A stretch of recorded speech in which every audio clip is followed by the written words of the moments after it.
Olá, boa noite. Começa agora o Jornal da Justiça desta quarta-feira, 29 de julho.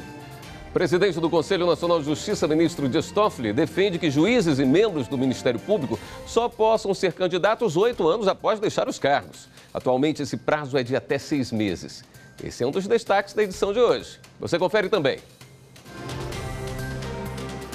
O Conselho Nacional de Justiça reconhece paternidade socioafetiva que havia sido negada por cartório de Mato Grosso do Sul. Operação da Polícia Federal combate o tráfico internacional de armas em 8 estados. Tribunal Superior Eleitoral promove live para debater participação dos jovens na política.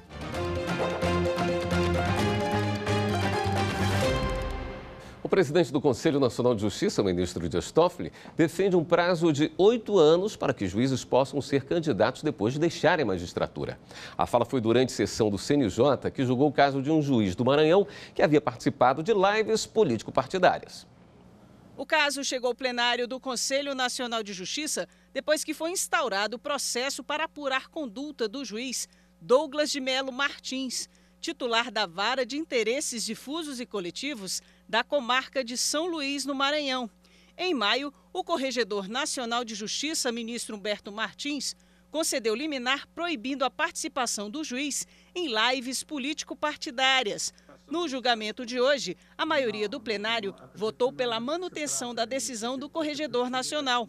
A conselheira Candice Galvão Jobim afirmou que, além da Constituição Federal, o juiz desrespeitou também a Lei Orgânica da Magistratura Nacional. A conduta está totalmente delimitada e, inclusive, o ministro corregedor teve a preocupação de colocar que o juiz tem que participar de debates virtuais que possuam conotação político-partidário ou que possam ser considerados como de militância política, e acho que essa vedação está, sim, contida na LOMAN. Já o conselheiro Henrique Ávila lembrou ainda das violações que o magistrado comete ao entrar no debate com conotação político-partidária em ano de eleições municipais. Ficou evidente a quem quisesse ver que o juiz adentrou a seara política, se arvorou na condição de corregedor-geral da humanidade. Para o presidente do Conselho, ministro Dias Toffoli, o caso em julgamento é representativo. A respeitabilidade do Poder Judiciário se faz pela sua imparcialidade. E a imparcialidade não é só do presente, é na perspectiva do futuro. Não se pode fazer demagogia com a vida alheia, com a decisão sobre a vida, a liberdade e o patrimônio das pessoas. Esse caso que nós estamos a julgar é paradigmático, porque a imprensa começa a incensar determinado magistrado e ele já se vê candidato a presidente da República, sem nem conhecer o Brasil, sem nem conhecer o seu estado, sem ter ideia do que é a vida pública. Durante a sessão do CNJ, o ministro Dias Toffoli defendeu que o Congresso Nacional aprove um prazo maior para que juízes e promotores possam ser candidatos após deixarem os cargos. Atualmente, esse período é de até 6 meses. Eles tinham que colocar na Lei Complementar 64 de 1990, a Lei de Inelegibilidades, a inelegibilidade de magistrados e membros do Ministério Público que deixem a magistratura por pelo menos 8 anos. Por que isso? Porque assim se evitaria de utilização da magistratura e do poder imparcial do juiz para fazer demagogia, aparecer para a opinião pública e depois se fazer candidato. Quem quer ser candidato, seja como magistrado, seja como membro do Ministério Público, tem que deixar a magistratura, tem que deixar o Ministério Público. E há que haver um período de inelegibilidade, sim. E o Conselho Nacional de Justiça autorizou que uma mulher tenha nos documentos os nomes do pai biológico e do pai de criação. A decisão do CNJ foi tomada depois de um cartório de Mato Grosso do Sul impedir o reconhecimento da paternidade socioafetiva. O cartório havia negado o reconhecimento da paternidade socioafetiva, afirmando que uma norma da Corregedoria Geral de Justiça do Estado de Mato Grosso do Sul impedia a inclusão dos nomes do pai ou da mãe de criação se os nomes dos pais biológicos já estivessem no documento. Seguindo o entendimento do Supremo Tribunal Federal e da Corregedoria Nacional de Justiça, os conselheiros do CNJ aceitaram os argumentos apresentados pela família e determinaram que o cartório de Mato Grosso do Sul faça o reconhecimento da paternidade socioafetiva. O relator do processo, o conselheiro André Godinho, afirmou que pai e filha atendem aos requisitos. O cartório de Mato Grosso do Sul tem 5 dias para fazer o registro. O Ministério Público Federal enviou uma recomendação para 11 municípios do Espírito Santo para que publiquem no portal da Transparência informações e documentos mais detalhados a despeito das despesas emergenciais realizadas para o enfrentamento do coronavírus. O objetivo é facilitar a fiscalização dos gastos públicos do enfrentamento à pandemia. Assim que forem notificadas, as prefeituras têm um prazo de 7 dias para informarem ao Ministério Público Federal quais medidas vão adotar para o cumprimento da recomendação. No mês passado, o MPF já tinha feito uma reunião com os prefeitos da região sul por videoconferência com o objetivo de alertar sobre a importância da transparência com os gastos públicos no combate ao novo coronavírus. Entre as medidas, os procuradores pedem que os municípios publiquem no portal da Transparência informações como o motivo da contratação de determinada empresa, os critérios de pagamento e a apresentação de notas fiscais. As prefeituras que se recusarem a atender à recomendação podem ser processadas por improbidade administrativa. A Anvisa publicou uma resolução que estabelece regras de controle para prescrição médica e venda de medicamentos como a cloroquina e a ivermectina. A medida está prevista para valer até o fim da pandemia. Cloroquina, hidroxicloroquina, nitazoxanida e ivermectina. Medicamentos que nem todos conheciam até chegar à pandemia. Mas com a expectativa de cura da Covid-19, as prateleiras das farmácias em todo o Brasil ficaram assim, vazias. Teve bastante procura, agora acabou o estoque, está havendo falta agora. São remédios para tratamento de malária, artrite, lúpus e infecções por parasitas. E por isso também começaram a ser testados em pacientes com o novo coronavírus. Diante dos resultados não conclusivos, ainda não há comprovação de eficácia científica. Os efeitos colaterais também são desconhecidos. São fármacos que, entre a capacidade de curar e de produzir dano, existe um limiar muito próximo. Então, preciso garantir a segurança da pessoa que vai utilizar esse fármaco para poder monitorar os possíveis efeitos adversos, para ajudar essa pessoa a superar esse momento de doença de uma forma segura. Portanto, devemos seguir as orientações do profissional de saúde, qualquer tipo de medicamento ou indicação específica, o qual ele irá, de forma com outros parâmetros do seu peso, da sua idade ou de alguma doença, para que esse medicamento seja de forma segura ofertado para cada indivíduo. Aqui no Brasil, a Anvisa publicou uma resolução que estabelece regras específicas de uso desses medicamentos. Agora, farmácias e drogarias só podem vender os remédios com a apresentação da receita médica em 2 vias. A primeira fica retida para fazer o controle de venda e fiscalização. Além disso, a receita só pode ser usada uma vez e tem validade de 30 dias, contando a partir da data que o médico indicou o tratamento. A nova regra busca evitar o uso indevido para tratamento da Covid-19 e manter os estoques destinados aos pacientes que precisam desses remédios para combate e controle de outras doenças. O fato de uma medicação ser muito procurada, mais ainda reforça a necessidade de regramento e fiel observância à norma. Haja vista que tais substâncias, não raro, possuem efeitos colaterais. A pandemia de Covid-19 enfatiza essas necessidades. A norma está prevista para valer até o fim da pandemia e outros medicamentos podem entrar para a lista. Essa advogada alerta que o estabelecimento que não respeitar a regra pode ser penalizado. Ele pode estar sujeito à advertência, à multa, à interdição e até mesmo ao cancelamento do alvará de funcionamento. Além disso, o farmacêutico responsável pode também ser enquadrado em algum tipo penal. O ministro do Supremo Tribunal Federal, Marco Aurélio, negou o pedido da Câmara dos Deputados para anular buscas feitas no gabinete do deputado federal Paulinho da Força no dia 14 de julho. Autorizada pela Justiça da Primeira Instância, a ação contra o parlamentar faz parte da Operação Lava Jato e investiga suspeitas de Caixa 2 e lavagem de dinheiro. Para o ministro Marco Aurélio, como as buscas não têm relação com o mandato atual do deputado, não há necessidade de autorização junto ao Supremo Tribunal Federal. E a seguir, em evento da OAB, ministro Alexandre de Moraes diz que a STF atenuou os reflexos da pandemia. Voltamos já.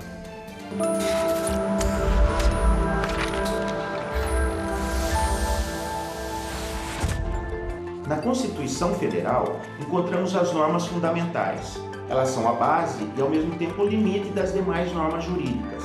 E são importantes porque garantem igualdade aos direitos de todos os cidadãos, respeitadas as suas diferenças.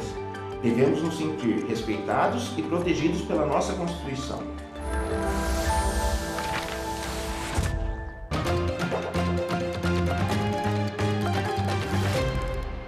No terceiro dia do primeiro Congresso Digital Nacional do OAB, o ministro do Supremo, Alexandre de Moraes, destacou o julgamento de ações na Corte que envolvem a pandemia. O ministro Alexandre de Moraes começou a palestra falando sobre como a pandemia refletiu no trabalho do Judiciário e relembrou as principais missões do Supremo. As três funções clássicas são equilíbrio federativo, é função do Supremo Tribunal Federal. A segunda função de equilíbrio entre os poderes, ações que envolvam Câmara, Senado Federal, Congresso como um todo, Executivo. E a terceira função, que é também uma função de manutenção do equilíbrio na federação. O ministro explicou como o STF incorporou rotinas de julgamentos virtuais. Também destacou que o Supremo foi chamado a responder questionamentos diversos que afetam diretamente a vida de todos. Em uma das ações, ficou decidido que as parcelas das dívidas dos estados com a União devem ser usadas no combate à Covid-19. Nesse momento específico, nesse momento crucial, o Supremo Tribunal Federal, na manutenção desse equilíbrio federativo, o Supremo Tribunal Federal acabou permitindo a destinação de mais de 12 bilhões de reais para que os estados, isso somando todos os estados que ingressaram no Supremo Tribunal Federal e a suspensão por 6 meses, 180 dias, mais de 12 bilhões de reais. Também relembrou o julgamento em que o STF assegurou que os estados, Distrito Federal e municípios podem adotar medidas contra a pandemia. Entre os poderes, todos aqui se recordam, essa foi a questão mais discutida durante esses meses, por várias ações diretas, ADPFs, entre elas a DPF 672, a questão que o Supremo Tribunal Federal definiu de competência administrativa concorrente entre União, estados e municípios. O ministro também destacou o julgamento em que ele afastou restrições à lei de acesso à informação. A regra estaria se transformando em exceção. A publicidade, a transparência dos gastos públicos, inclusive em relação à pandemia, passariam a ser tratadas como exceção, ou seja, durante a pandemia deixaria de existir a obrigatoriedade de prestar essas informações. Na conclusão, o ministro Alexandre de Moraes destacou a atuação do STF durante esse período de pandemia. O Poder Judiciário atuou de forma firme, de forma segura, de forma rápida. A prestação jurisdicional, em momento algum, teve interrupção. No caso do Supremo Tribunal Federal, houve até o cuidado de se alterar o regimento interno, tanto para possibilitar sessões por teleconferências, como para se ampliar sessões virtuais. O Superior Tribunal de Justiça confirma entendimento de que cumprimento de pena em outro processo impede o curso da prescrição executória. A 5ª turma do Superior Tribunal de Justiça reafirmou o entendimento de que durante o cumprimento de pena por outros processos, não é possível iniciar a contagem do prazo da prescrição executória de outra condenação. Os ministros se basearam no artigo 116 do Código Penal. O artigo diz que, depois de passada em julgado a sentença condenatória, a prescrição não corre durante o tempo em que o condenado está preso por outro motivo. No caso analisado, o réu cumpria pena em regime fechado desde 2012, por conta de 5 condenações, que somadas chegavam a 24 anos e 6 dias de prisão. Enquanto estava preso, ele foi condenado por outros 2 crimes. A defesa pediu então a extinção da punibilidade, alegando prescrição da pretensão executória, mas o pedido foi negado em primeira e segunda instâncias.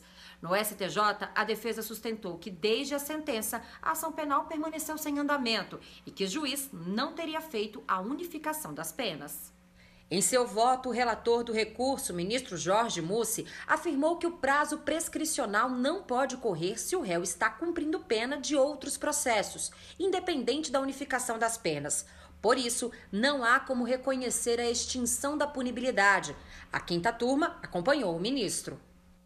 O presidente do Superior Tribunal de Justiça manteve processo para fornecimento de cestas básicas para alunos de Campina Grande, na Paraíba. As informações com Jéssica Castro. O ministro João Otávio de Noronha assustou os efeitos de decisão do Tribunal de Justiça da Paraíba, que suspendeu o procedimento de dispensa de licitação para fornecimento de cestas básicas a alunos da rede pública de Campina Grande. O caso teve origem em mandado de segurança impetrado por uma das empresas interessadas, que havia sido escolhida inicialmente, mas foi excluída do processo de contratação após parecer da Procuradoria-Geral do Estado. Segundo a empresa, o processo administrativo teria irregularidades e, por isso, ela buscou judicialmente a sua reinclusão. O Tribunal de Justiça da Paraíba suspendeu o procedimento de dispensa de licitação até que o mérito do mandado de segurança fosse julgado. Mas no STJ, o Estado da Paraíba argumentou que a paralisação deste procedimento prejudicaria gravemente os alunos, que, em razão do novo coronavírus, não estão indo às aulas presenciais e estão sem acesso à merenda escolar. O presidente do STJ, ministro João Otávio de Noronha, acolheu o pedido de suspensão apresentado pelo Estado e considerou que a decisão de segunda instância foi baseada exclusivamente no poder geral de cautela, não apresentando elementos concretos que demonstrassem eventuais irregularidades. O ministro entendeu que, ao manter a decisão estadual, geraria grave lesão à ordem pública. A Polícia Federal deflagrou na manhã de hoje uma operação contra o tráfico internacional de armas em 8 estados. Os policiais apreenderam várias armas de fogo e acessórios escondidos em equipamentos como rádios, climatizadores e panelas elétricas, que eram distribuídos no Brasil pelos Correios e por transportadoras privadas. O arsenal vinha do Paraguai. Cerca de 130 policiais federais participaram da operação, cumprindo 25 mandados de busca e apreensão e 1 de prisão no Paraná, Ceará, Espírito Santo, Minas Gerais, Rio de Janeiro, Rio Grande do Sul, São Paulo e Sergipe. Os acusados faziam importação, transporte e remessa do material apreendido. Os criminosos importavam peças que transformam pistolas em submetralhadoras. O material era trazido para o Brasil de forma ilegal, sem certificado e vendido pela internet sem nota fiscal.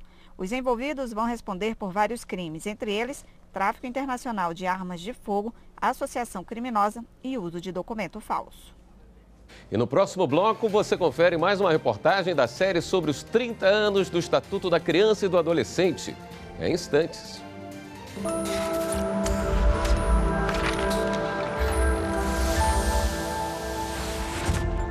A Constituição é a lei maior de um Estado soberano e serve de bússola para o comportamento das pessoas físicas e a atuação das pessoas jurídicas que estão no respectivo território. Todas as normas vigentes e autoridades constituídas estão sob seus ditames.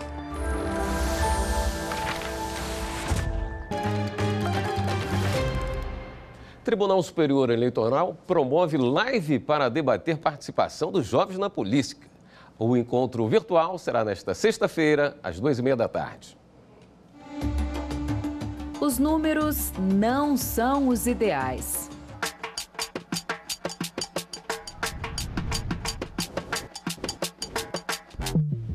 A participação do jovem na política brasileira é pequena, ainda mais se comparada ao número de eleitores aptos a votar. Só no grupo com idade entre 16 e 20 anos, por exemplo, são mais de 9 milhões. E pensando exatamente nesse público, o Tribunal Superior Eleitoral quer falar com você sobre isso. Vai ser um bate-papo no formato de live pela série Diálogos Democráticos, com convidados especiais. No dia 31 de julho, eu, Projota, vou participar de um bate-papo com a deputada federal Tabata Amaral e com o filósofo Luiz Felipe Pondé. Para a gente debater como a juventude pode e deve fazer a diferença no poder público. Vai ser na live do TSE, mediada pelo ministro Luiz Roberto Barroso, e a live vai ser transmitida pelo YouTube e por todas as redes sociais do tribunal. E você pode participar pelos chats ou postando mensagens no Twitter com a hashtag Diálogos Democráticos. Esperamos por vocês. Até mais. Então fica ligado e vejo todos vocês lá. Tamo junto. Após 30 anos, o Estatuto da Criança e do Adolescente continua gerando debates acerca de sua aplicação. De um lado, os que veem o sistema socioeducativo como uma escola do crime. Do outro, os que entendem que o excesso de medidas incluídas na lei altera o espírito do Estatuto. O Estatuto da Criança e do Adolescente diz que um jovem em conflito com a lei só deve ser privado da liberdade quando cometer ato infracional mediante grave ameaça ou violência à pessoa, reincidir em infrações graves ou descumprir reiterada e injustificavelmente medidas impostas anteriormente. Essa distinção na aplicação da medida é importante, pois possibilita que o adolescente que cometeu ato infracional não violento possa permanecer no convívio familiar, o que favorece a construção de uma boa ação socializadora. Legalmente, o adolescente infrator pode ficar internado em unidades especializadas, aguardando decisão judicial por, no máximo, 45 dias.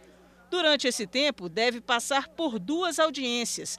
Nessa fase de internação, o jovem pode receber visitas dos pais ou responsáveis.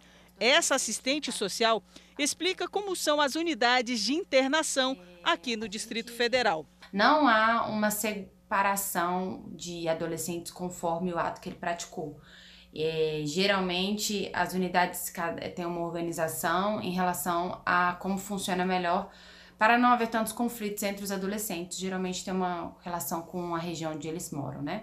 Uma pesquisa do Conselho Nacional de Justiça apontou que no Brasil há cerca de 22.640 jovens privados de liberdade, internados em um dos 461 estabelecimentos socioeducativos existentes no país, acusados de terem praticado algum ato infracional. Destes, 3.921 são internos provisórios. O levantamento revela que São Paulo é a unidade da federação com mais adolescentes internados.